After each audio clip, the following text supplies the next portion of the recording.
Chers frères et sœurs bien-aimés dans le Seigneur, que l'amour du Père, la vie de Jésus le Christ, la justification et la réconciliation du Saint-Esprit vous soient multipliés.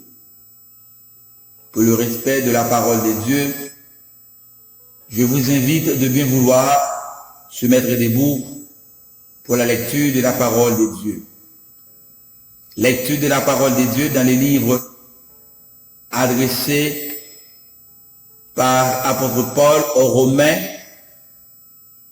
dans le chapitre 3, le verset 21 jusqu'au verset 26. Je lis pour vous dans le nom du Père, du Fils et du Saint-Esprit. Épître aux Romains, chapitre 3. Mais maintenant, la justice de Dieu a été manifestée dans la loi et les prophètes lui rendant témoignage. La justice de Dieu, dis-je, par la foi en Jésus-Christ, pour tous ceux et sur tous ceux qui croient. Car il n'y a point de distinction, puisque tous ont péché et sont privés de la gloire de Dieu, et qu'ils sont justifiés gratuitement par sa grâce, par la rédemption qui est en Jésus-Christ, que Dieu avait destiné à être une victime propitiatoire par la foi en son sang, afin de manifester sa justice par le pardon des péchés, commis auparavant pendant les jours de sa patience de Dieu, afin de faire paraître sa justice dans ce temps-ci, afin d'être reconnu juste et comme justifiant celui qui a la foi en Christ. Que Dieu avait destiné à être une victime pour nous, l'humanité. Le thème de ce message, le thème que nous pouvons tirer de cette portion écriture, c'est l'efficacité du sang de Jésus, le Christ. L'efficacité du sang de Jésus, le Christ. Mes frères et sœurs bien-aimés, pour que notre foi soit ferme, nous devons savoir bien à ce que nous croyons. Nous devons embellir,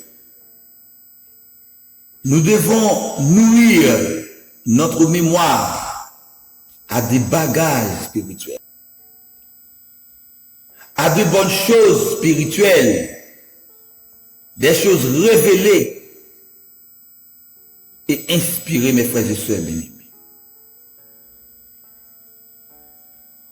Comme nous avons connaissance des deux bénédictions que Christ nous a acquises par son sang, ce matin, à travers ce ministère de prédication et de l'enseignement IBC, le pasteur Bishop Williamson Normil, vous allez pouvoir vivre de quelques notes bibliques en plus.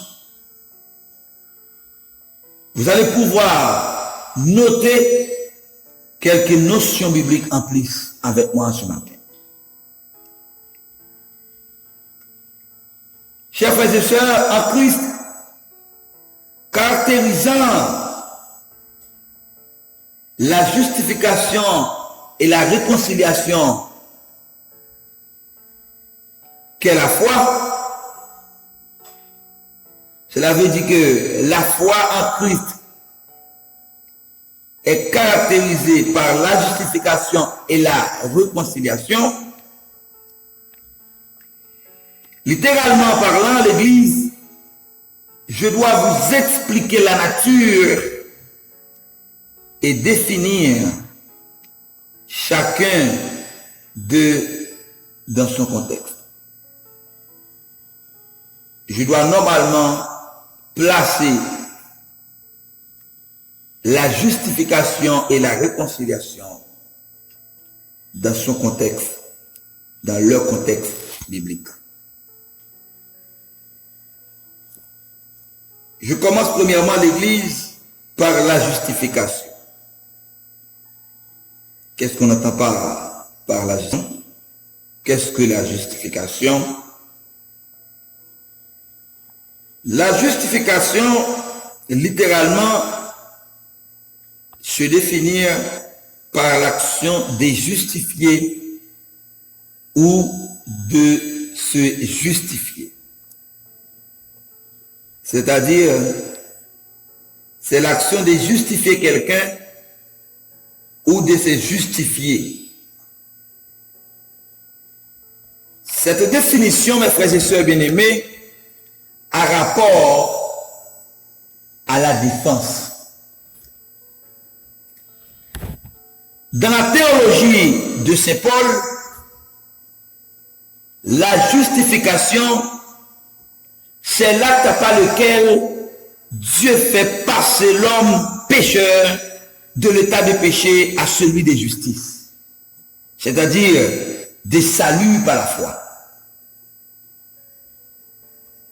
Mais dans la pensée de Paul, la justification est imméritée, comme étant le processus par lequel Dieu décide de sauver un pécheur, un transgresseur, un malfaiteur de sa loi. En dehors de tout mérite de sa part. Dans la pensée de Paul, c'était immérité. La justification est imméritée.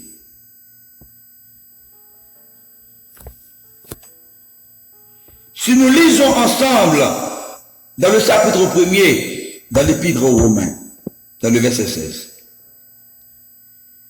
côté Paul a dit, car je n'ai point honte de l'évangile. C'est la puissance de Dieu pour le salut de quiconque croit, puis du grec. Dans cette portion, l'écriture, vous voyez, frères et sœurs bien-aimés, comment le mot salut,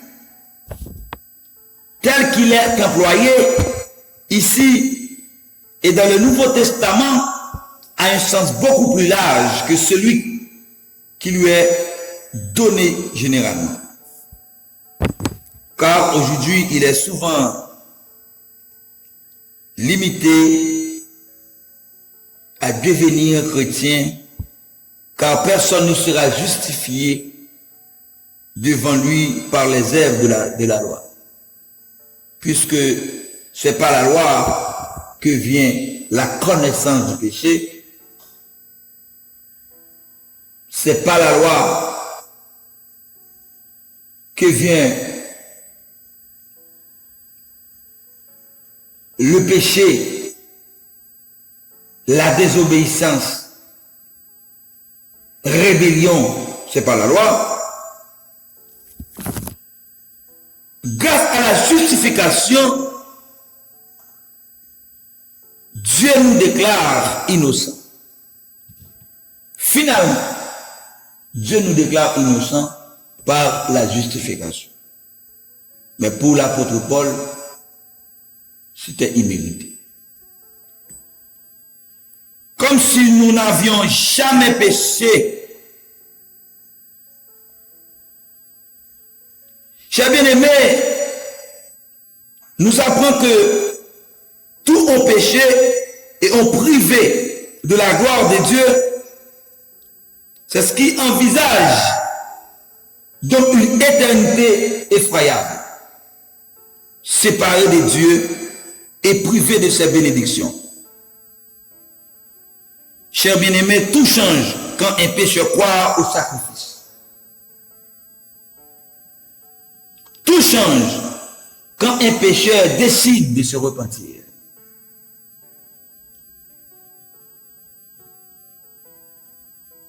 Tout change quand un pécheur croit au sacrifice de la croix. Dieu le déclare alors non coupable et les revêt de la justice de Christ. En outre, mes frères et sœurs bien-aimés, le Père l'intègre de sa propre famille, selon Galates 3, verset 28.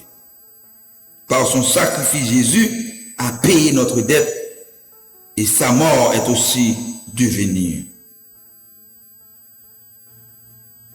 Chers frères et sœurs bien-aimés, c'est un travail spécial, immérité selon l'apôtre Paul.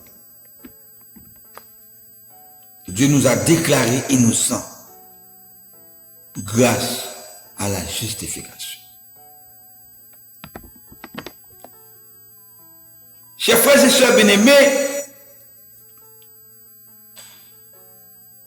quant à la réconciliation, littéralement parlant,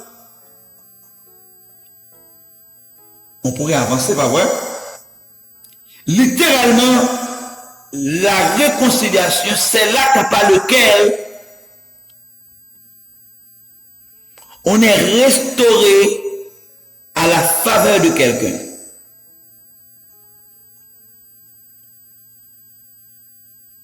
Quant à la réconciliation, littéralement parlant, mes frères et sœurs bien-aimés, c'est défini comme étant un acte par lequel on est restauré à la faveur de quelqu'un.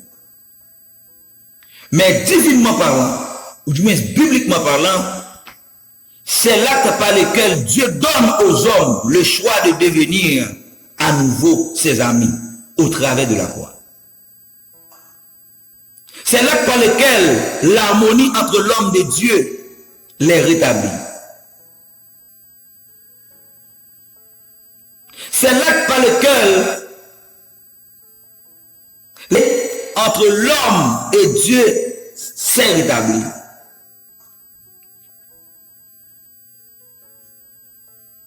Au commencement, Dieu et l'homme étaient amis.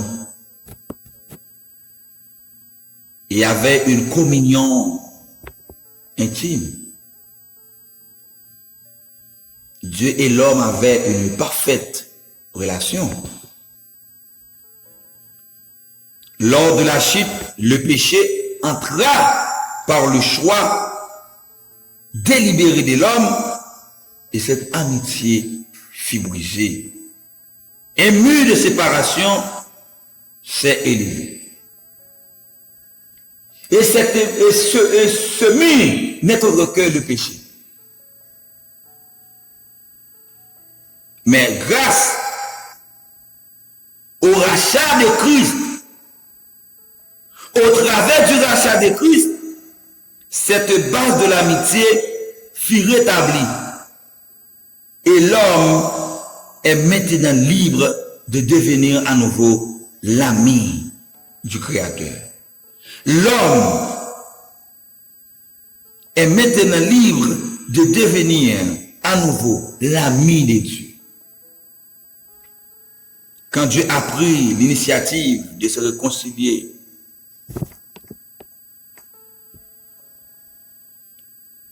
et cette réconciliation était son propre œuvre. Cette initiative était son propre œuvre. Dieu n'a pas poussé pour ça. Il n'a pas d'obligation pour ça. Il est celui qui a été offensé. Il est donc celui qui l'homme doit se réconcilier pour que cette réconciliation s'opère il importe que disparaisse la cause de l'inimitié. Chers frères et sœurs bien-aimés, l'homme est celui qui a offensé Dieu par sa rébellion. L'homme.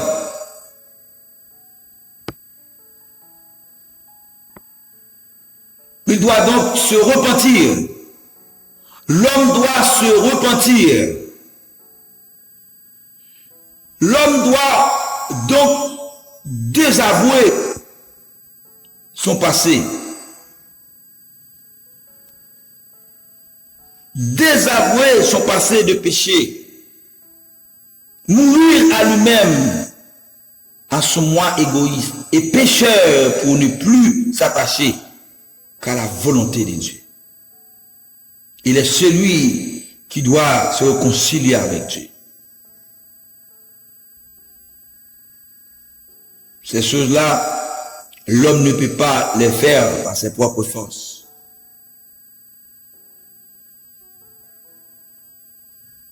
L'homme est incapable d'arriver à Dieu, à ses obligations.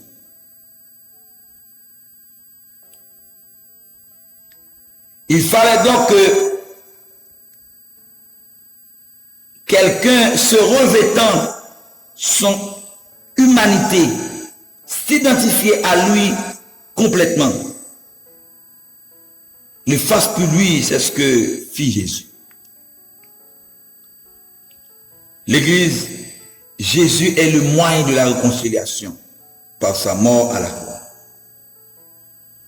Jésus est le moyen de la réconciliation par son incarnation. Il a volontairement pris notre humanité, notre condition terrestre, et il a expié les péchés par sa mort à la croix.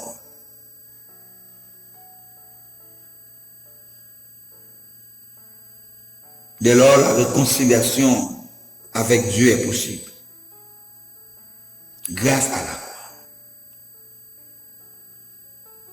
L'humanité fut réconciliée avec Dieu, car le mur de séparation fut juridiquement abattu.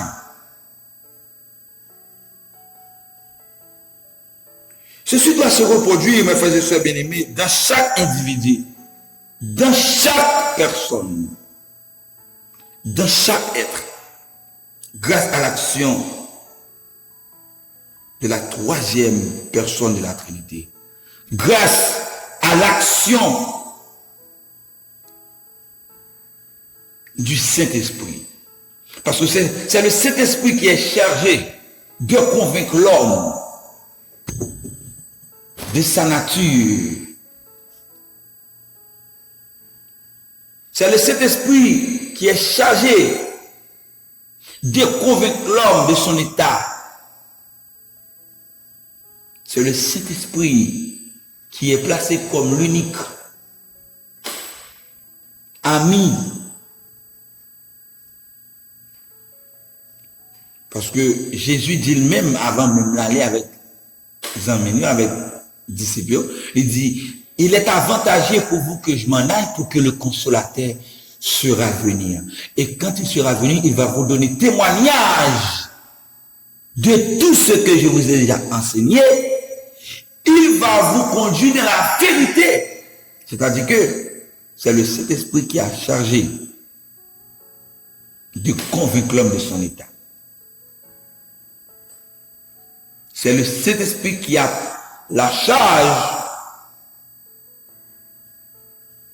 de conduire l'homme à la sainteté. Chers frères et sœurs bien-aimés, l'efficacité du sang de notre Jésus, de notre Seigneur Jésus, est manifestée par sa réconciliation et sa justification. Aujourd'hui, il est facile, il est probable pour que toi, et moi bénéficier de grâce. Cette grâce imméritée, la justification de Dieu pour l'apôtre Paul est imméritée. Parce que nous pas mériter, nous pas travailler pour ça. Nous pas monde pour Jésus t'es accepté pour le ciel, t'es décidé et finalement et choisi voyer un monde en place. Nous pas mériter.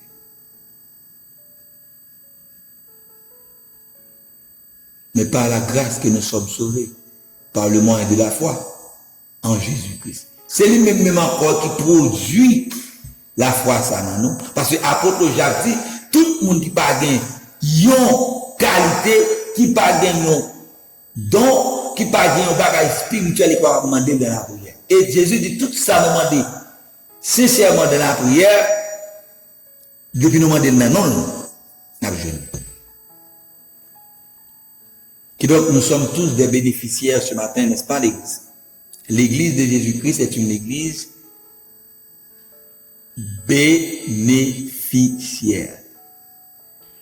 Nous sommes des gagnants. Nous sommes des gagnants sans jouer. Nous sommes des vainqueurs. Nous sommes tous des victorieux sans que nous pas entrions dans la bataille, malgré c'est nous-mêmes qui t'es doué entrer dans la bataille. Malgré c'est nous-mêmes qui sommes coupables, mais c'est pas nous qui allons chercher réconcilier avec Dieu, mais c'est Dieu lui-même qui établit, qui installe réconciliation avec l'humanité. Chers frères et sœurs bien-aimés, comme j'ai souvent dit, l'évangile est un cadeau. Le salut est un cadeau. Et m'avance même pour me dire des fois que après pas quelqu'un monde qui a sauvé. Genre message qu'a véhiculé à travers les églises protestantes, je fais nous croire que Dieu est son Dieu un Dieu méchant, un Dieu qui brutal. Oui, Dieu est un Dieu brutal. Oui, Dieu est injuste. C'est un Dieu criminel, méchant. Mais attention, maintenant, nous sommes sous la grâce. Parce que Dieu, ça qui était Dieu criminel là, qui était Dieu méchant, il est toujours même Dieu criminel. Parce que c'est lui-même qui est le même Dieu d'hier, aujourd'hui et de demain. Mais il n'est pas manifesté avec même grandeur il y a encore face à l'humanité. Il était repenti, fait que il créé, il était détruit l'homme. Pendant, à plusieurs reprises, bon Dieu repenti, tu fait que il fait l'homme tel bagaille. Parce que de par nature par nous-mêmes, des fois bon Dieu agit comme ça, non, c'est parce que il a un amour pour nous. C'est amour mon Dieu qui fait des fois bon Dieu agit. Mais après ça, il repenti, il dit bon, comment faire là? Mais moi, je fais. Il y a un bagage qui est en train dans l'église qui a un problème jusqu'à cette dernière minute, un message de libre arbitre, et comme si libre arbitre n'a pas existé, et bien, comment l'homme création libre arbitre. Bon Dieu va nous le pouvoir. Bon Dieu va nous le pouvoir d'agir. Il mettait volonté dans nous, il mettait le bien et le mal devant nous, depuis les notés dans le jardin d'Éden, il dit comme ça, mais mettant face le bien et le mal, finalement on a décidé. Mais attention, avec Absa, malgré cela, l'homme n'a décidé dans volonté pâle pour la commettre le crime. Oui, libre arbitre. Oui, l'homme n'a créé à libre arbitre. L'homme n'a une volonté, il a un vouloir, il a un pouvoir. Qui côté vouloir ça sortir, bon Dieu même là, dans le jardin, à volonté nous. Qui côté pouvoir sa autorité ça sortir, comment on fait un pouvoir? Comment on fait une autorité? Oui, l'homme dit nous avons pouvoir, nous avons autorité, Parce que les bons étaient fait créer l'homme, la Bible dit que Dieu mettait pouvoir dans nous, mettait puissance dans nous, il mettait autorité dans nous. Les soufflets sur nous, il mettait une énergie dans nous, il mettait une force dans nous. Maintenant, l'homme est à la fois corps, âme et esprit. Et la Bible continue pour dire nous que l'homme mourit, quand a tourné contre le sorti, non ni à pour l'attendre le jour de la résurrection, pour la répondre le grand jour du jugement, pour la répondre soit pour le bien ou bien pour le mal, mais l'esprit que Dieu te mette dans nous, il pour tourner avec nous. Chers frères et sœurs bien-aimés, c'est un message qui est vraiment intéressant. Et je connais que le sang de Jésus a une efficacité. Le sang de Jésus a une efficacité. Le sang de Jésus peut tout guérir, peut tout briser, peut tout redresser. Vive le sang de Jésus pour que votre vie soit restaurée. Shalom Aleichem. Bye bye et à bientôt. Que Dieu vous bénisse. Que Dieu vous bénisse. Le sang de Jésus a une efficacité. Shalom. Apprenez ça pour tout. Amen.